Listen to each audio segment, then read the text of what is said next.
Salam dan sejahtera untuk kita, selamat pagi. Firman Kehidupan Rabu 10 November 2021. Aku tidak menghiraukan nyawaku. Kisah para Rasul pasal 20 ayat 24. Mengapa orang mau tidak menghiraukan nyawanya demi sesuatu hal atau sesuatu? Tentu ada sesuatu hal yang sangat berharga dan berarti bagi hidupnya. Misalnya seorang ibu yang mau melahirkan seorang bayinya dengan operasi atau mungkin operasi sesar, tidak menghiraukan nyawanya di meja operasi. Kasihnya yang luar biasa dengan pengorbanannya, hidup atau mati demi seorang anak yang didambakannya. Makanya dikatakan kasih ibu sepanjang masa. Paulus karena tanggung jawab panggilannya untuk bersaksi supaya di mana dia ada berada, mengenal kasih Allah melalui Yesus Kristus Tuhan kita.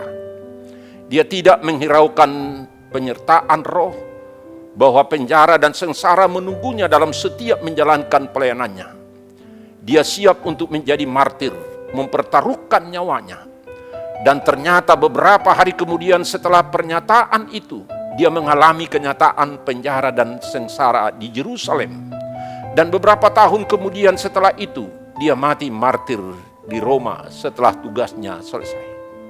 Firman kehidupan hari ini, tetapi aku tidak menghiraukan nyawaku sedikit pun, asal saja aku dapat mencapai garis akhir dan menyelesaikan pelayanan yang ditugaskan oleh Tuhan Yesus kepadaku untuk memberi kesaksian tentang Injil kasih karunia Allah, yaitu Kisah para Rasul pasal 20 ayat 24.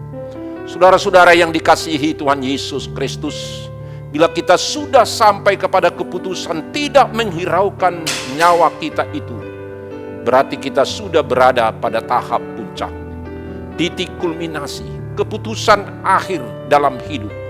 Sekali melangkah tidak akan pernah mundur lagi. Komit, konsisten, dan konsekuen menanggung apapun yang terjadi. Sekali mengikut Yesus, tetap mengikut Yesus, walaupun susah, menghadang dan menderita hingga nyawa taruhannya. Seluruh hidup Paulus merupakan pengorbanan dari satu resiko yang penuh tekanan, penganiayaan, dan resiko lainnya.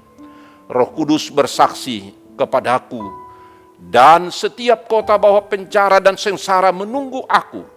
Tetapi ia tidak pernah tahu dalam bentuk apakah semuanya itu akan terjadi, atau kapan semuanya terjadi, atau oleh siapakah itu semua terjadi.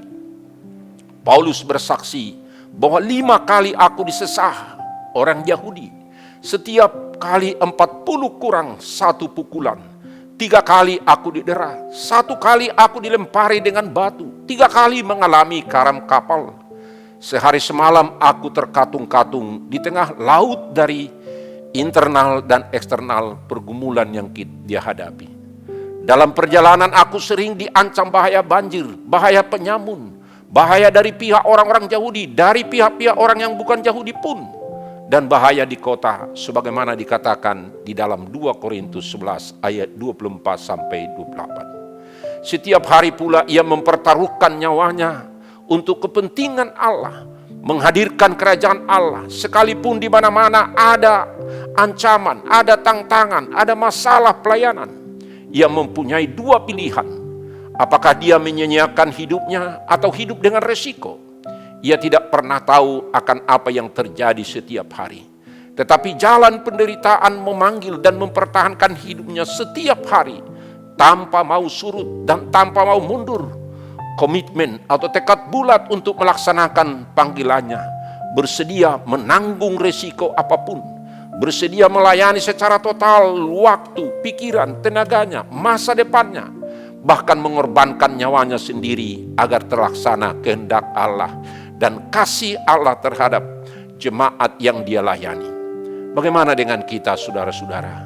Melayani secara total dan bersedia menanggung resiko apapun agar kehendak Allah terlaksana dalam semua aspek kehidupan kita, aspek pekerjaan kita sehari-hari, dengan tidak mencari aman dan mundur saat menghadapi masalah berat. mau mempertaruhkan nyawa melakukan kebaikan dan kemurahan Tuhan kepada sesama kita. Sekecil apapun perbuatan baik kita sebagai buah iman kita, nyata kehendak Allah melalui kata dan perbuatan kita sehari-hari. Kita ditugaskan Kristus memberitakan kuasa daripada Roh Allah. Dengan kuasa Roh, dengan buah-buah Roh dan pimpinan Roh untuk menyelesaikan tugas kita masing-masing. Kita diperlukan dengan kesediaan hati melayani seperti Paulus untuk mati-matian berlari menuju garis akhir yang telah ditentukan Tuhan bagi kita masing-masing. Tidak akan ada kuasa apapun yang menghalangi kita untuk mencapai garis akhir. Karena itu, marilah kita sungguh-sungguh menjalankan tugas dan perintah Allah dengan kuasa dan pimpinan Roh Kudus, dengan tidak menghiraukan kepentingan diri kita, demi Injil kasih karunia supaya didengar dan dirasakan oleh semua orang di tengah-tengah dunia ini, sampai kedatangan Kristus kedua kali. Amin. Mari kita berdoa. Terima kasih Tuhan atas panggilan Tuhan dalam setiap kehidupan kami masing-masing, untuk memberitakan kemurahan dan kebaikan Tuhan dan Injil keselamatan kepada siapapun dan dimanapun kami ada dan berada. Melalui tugas dan panggilan dan pekerjaan kami, dengan perkataan dan perbuatan seturut dengan apa yang Tuhan kehendaki.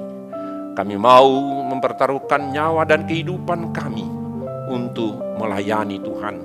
Dengan panggilan kami masing-masing, dengan tugas dan fungsi kami masing-masing, di mana ada Injil kebaikan kemurahan Tuhan kami nyatakan dalam aspek kehidupan kami sehari-hari.